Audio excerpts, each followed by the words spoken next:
Banyak orang mempertanyakan, kok satu orang melawan tiga? Soalnya kan yang satu lagi itu katanya duel ya. Jadi kan ada dua orang di Caro dengan 4 orang. Yang satu orang ini melawan tiga. Yang saya tahu begitu ya. Nah, yang satu orang ini melawan tiga, tiga-tiganya ini tewas.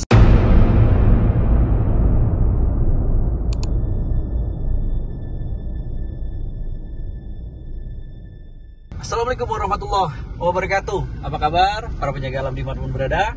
Berjumpa lagi dengan saya Sodobono di channel YouTube Sodobono Official.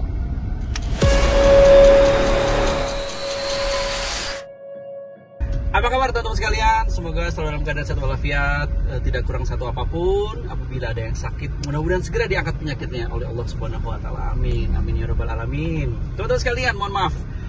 Saya coba untuk memberikan video dalam perjalanan, tapi insya Allah tidak akan mengganggu dalam saya mengendarai mobil ya, karena sedang berhenti di lampu merah. Teman-teman sekalian, saya mohon maaf ini baru bisa menyapa teman-teman melalui video, tidak live.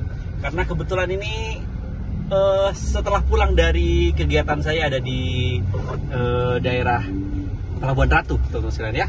Ini ada sebuah berita yang memang sangat ramai dibicarakan dan tidak jauh dan tidak lain berkaitan dengan apa sih istilahnya ya, bisa dibilang kayak seperti budaya lah, Caro ya. Itu berkaitan dengan Caro. Saya tidak tahu ya ini budaya atau bukan, tapi yang jelas kegiatan ini sangat merugikan. Yang jelas ya sangat merugikan. Tidak ada yang bisa diuntungkan dari kegiatan ini, teman-teman sekalian. Nah, mungkin sudah banyak beberapa video yang membahas tentang kasus yang saat ini ramai dibicarakan yang terjadi di daerah Madura, yaitu tentang ada 2 orang yang melakukan Caro dengan 4 orang. Banyak sekali pembahasan ini mungkin di YouTuber lain dan media sosial lain, tapi saya tidak membahas lebih spesifik berkaitan dengan kasusnya, tidak, tapi berkaitan dengan banyak orang mempertanyakan, kok satu orang melawan 3? Soalnya kan yang satu lagi itu katanya duel ya. Jadi kan ada 2 orang di Caro dengan 4 orang. Yang satu orang ini melawan 3. Yang saya tahu begitu ya. Nah, yang satu orang ini melawan 3, tiga-tiganya ini tewas, teman-teman. Jadi tiga-tiganya ini 3 orang ini tewas, dan satu orang ini yang kalau nggak salah tidak salah namanya Hasan ya, itu memenangkan Caro lah bahasanya gitu. Dan tidak ada luka-luka sedikit pun, padahal dikeroyok 3 orang. Banyak sekali yang mend-DM saya, kemudian WhatsApp saya, apakah benar Mas Sodo bahwa ada ilmu kebal, ya kan? Nah, kalau dari tanggapan saya sendiri, ilmu kebal itu ada, teman-teman, ya. Dan kenapa kok Mas Hasan ini, Cak Hasan ini kok tidak luka sama sekali, padahal dikeroyok oleh 3 orang yang menggunakan celurit? Tidak ada luka-luka atau lecet sedikit pun. Saya itu berpikir begini ya, karena satu, orang yang memiliki ilmu kebal itu tidak bisa mempertontonkan kesaktiannya, pertama. Kemudian itu akan muncul di saat kala-kala terdesak. Dan saya itu tahu banget, karena banyak teman-teman saya orang Madura itu tirakatnya kuat, teman-teman. Ya, tirakatnya kuat, puasanya juga kuat. Boleh kalau salah saya dikoreksi, tapi yang jelas teman-teman saya yang orang Madura itu, bahkan ada saudara saya juga memang berasal dari Madura, itu memang sangat tekun beribadah, kemudian tirakatnya sangat kuat sekali, apalagi berkaitan dengan puasa. Mau yang perempuannya, mau yang laki-lakinya itu sangat rajin berpuasa. Dan kalau ya saya hanya memprediksi, kalau seandainya memang Cak Hasan ini punya istilahnya itu kebal, saya rasa bisa jadi.